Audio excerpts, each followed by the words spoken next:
బైబిల్‌లో మనం 7 కొండల ప్రాముఖ్యత గురించి తెలుసుకుందాం. ఒకటి మోరియా కొండ. ఇక్కడే దేవుడు అబ్రహామునకు దర్శనమిచ్చాడు. సొలొమోను ఆలయం కట్టేయటానికి కూడా దేవుడు అవకాశం ఇచ్చినటువంటి ప్రాంతం ఇదే. రెండవది సీనాయి కొండ. ఇదే దేవుడు మోషేతో మాట్లాడిన కొండ. మోషేకు దేవుడు ధర్మశాస్త్రాన్ని అనుగ్రహించిన కొండ ఇదే.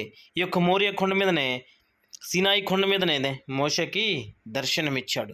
ఈ కొండను మనం చూడొచ్చు. మూడవదిగా అరారోతు కొండ. ఇది రక్షణ కొండ అంటారు. ఇక్కడ నోవాహు కుటుంబాన్ని దేవుడు రక్షించిన కొండ. 8 మంది తన సంతానాన్ని ఇక్కడ రక్షించాడు. నాలుగవదిగా కర్మేలు కొండ. తడుబాటు తొలగించేటి కొండ. ఇజ్రాయేల్ ప్రజలు ఏలియాచే నిజమైన దేవుడు యెహోవా అని తెలుసుకున్నటువంటి కొండ ఇదే. హెర్మోను కొండ. ఇది ఆశీర్వాదపు కొండ. బైబిల్లో హెర్మోను అనే మాటకు హెర్మోను మంచు అని ఉంది. అందుకే ఇది ఆశీర్వాదాల కొండగా మనము చెప్పుకోవచ్చు. ఆ రోజుగా మనం చూసినట్లయితే ఒలీవల కొండ. ఇది ప్రార్థన కొండగా ప్రాముఖ్యత ఉంది. సిలువకు ముందు యేసుక్రీస్తు ప్రభువారు ఈ ఒలీవల కొండ మీద ప్రార్థన చేశాడు. ఏడవదిగా మనం చూసినట్లయితే కల్వరి కొండ. దీనిని విమోచన కొండ అంటారు. యేసు సిలువ మరణం అనేటి బలియాగమైంది ఈ కొండ దగ్గరే. ఈ యొక్క కొండల యొక్క ప్రాముఖ్యతను మనం తెలుసుకొని